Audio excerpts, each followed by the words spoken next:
Leaders Network, launched under the leadership of the chairperson of the African Union Commission and the UN Deputy Secretary General, with the support of your office and of UN Women, envisions a prosperous and peaceful Africa, in which women's role and leadership is enhanced. Please tell us more about the vision and objectives of the African Women Leaders Network. Thank you for this, reminding us that, the African Union and the United Nations has a common agenda. You take the two, Agenda 2053 from Africa and Agenda 2030, which is the Sustainable Development Goal. And both have women and the youth at the center of the development of the world, but also in particular Africa. So I think from those two frameworks, the African Women Leaders Network was born 2 years ago here to look into Africa transformation. We say Africa cannot transform if the women are not at the center, together with the young women and the young boys of the continent. They will lead. And that's about transformation. That's the vision. And we had made two good forums, which was designing our call for Africa transformation. Here in New York, but also in Addis Ababa. Bringing women from private sector, women parliamentarian in politics, but also women that are in civil society and women in government. So I think that is a mobilization of women to say we are going to be the force that are watching but also being part, because we say nobody will be left behind. So that is what about AULIN is. And AULIN have flagship program that you know, big flagship program, which are about financing, which is about political participation, which is about peace and security, and also making sure that the young people and women in rural areas are with us in this transformation. That's what AULIN is about. Thank you very much, Special Envoy. You have dedicated your whole life to ensure women's rights and participation in peace, security, and development processes. So why and how is the new UN-AU partnership relevant for this cause? You have just given us a bit of the background on the AULIN. Maybe could you, Excellency, extend a bit more on how this partnership through the frameworks can lead the AU and the UN forward on this partnership? Yeah. I think it's Secretary General Guterres and Musa Faki Mohammed, the chairperson of the African Union Commission, both have, at the leadership level, have really worked together to say that we need to build stronger partnership to implement the development agenda, peace, security, but also development.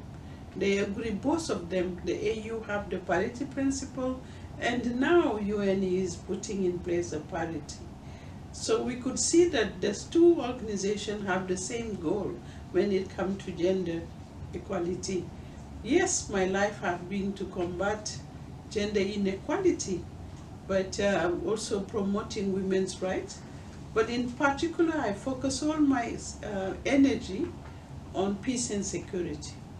I have traveled a lot in the field to understand and to watch from the terrain what is happening, women as victims but also as survivors, but also women that transform. And I think if we talk about Africa Women Leaders Network, is mobilizing for peace and security and stability. I was recently, last year, from the AULIN perspective, with the Deputy SG, with the Executive Director of UN Women, but all UN agencies and the AU to go on the ground and find out what are the basic needs of the women and how we can mobilize our efforts together and to make sure that we have impact on the ground. So it's another way of doing. We are looking bigger because there is nothing small about us. So we look in big initiatives. Either it is infrastructure for women on health, we need that. Either it is on education for our girls, who now we see them that they are in the new technology age, and even beyond the new technology age. Right now they are on so many education subjects that are higher for us to make sure that we are linked to the young people. So yeah, great. Auline is about that. Thank you, Special Envoy. The third question is regarding your office. So your office has just launched the Continental Results Framework on Women, Peace and Security. So how is the framework going to support AU member states to adopt and implement UN Security Council Resolution 1325 when it comes to peace and security processes in Africa? You know, when we opened our office in Addis Ababa, in the office of the chairperson, we had maybe 15 to 16 countries that engage, and most of them were countries that were in conflict, who really put in place plan of action on women, peace and security. Now we have 23. We are very glad to celebrate that. And again, new generation, second and third generation. So the framework that we put in place is for accountability, because when it comes to implementation, this is where 1325 is, we are lagging behind. We need to implement. We need to have more women mediators, and it's about that. We have create a mechanism which is called FemWise, but also we know that we need to promote the participation of women in our military services, and that is where we also go to our mission like AMISOM and others and see what are the particular needs of women. We promote them to participate, but they have particular needs, and we need to address that. Again, the zero tolerance policy within the military services, especially with the peacekeeping. And also we look into prevention, more in prevention. And this Auline is about prevention. Auline is to make sure that women, through the whole process of governance, either it is in political parties, either it is in election, or in government, or private sector as well, that we make sure that women contribute and participate. That's how we're going to prevent the whole violence against women, because you empower women and they become the agent for change that we want to see. Thank you very much, Special Envoy, for this very vivid answer. So Africa counts 3 member states at the UN Security Council today, known as the A3. They're Guinea Equatorial, Côte d'Ivoire and Ethiopia. So what could those 3 African countries do to enhance the strategic narrative of Africa's leadership when it comes to the women, peace and security agenda, Special Envoy? As you may know, Special Envoy, unfortunately, there's a lack of knowledge on what Africa is leading when it comes to the WPS agenda. So how can those 3 member states of the Security Council can help to change this narrative?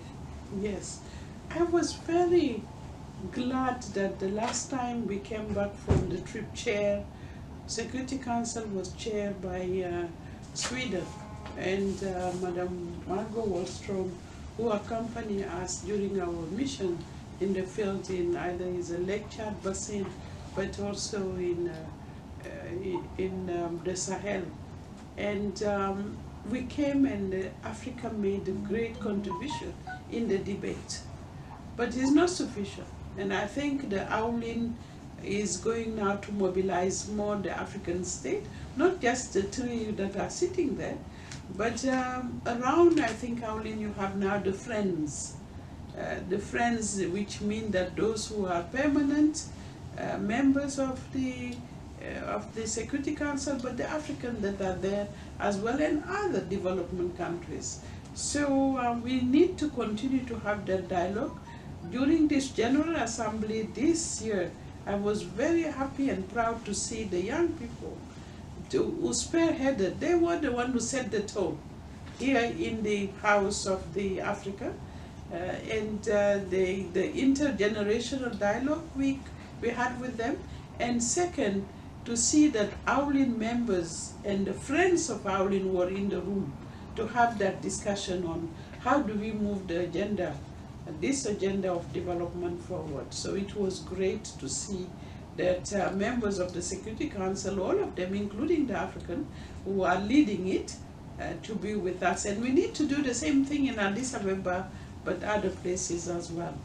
Thank you, Excellency. So, a last word, if you may choose one last word for closing and inspiration. Yeah, I think we need to do more. We need to innovate. I think that AULIN is about innovations, especially driven by the youth, by the young women.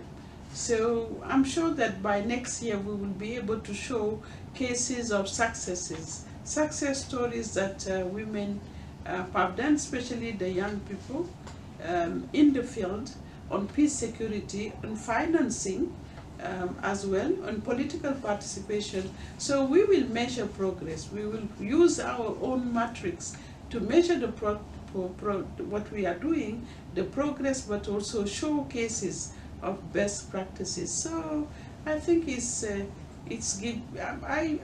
always say that, you know, right now we are in a world of turbulence. You know, multilateralism is not working, everybody is talking about it, but for us, this is an opportunity to take ownership and leadership on our destiny, and I think AULIN is about that. So, yes, I have a great hope for Africa. Thank you, Special Envoy. Thank you. Thank you. That was perfect. Thank you.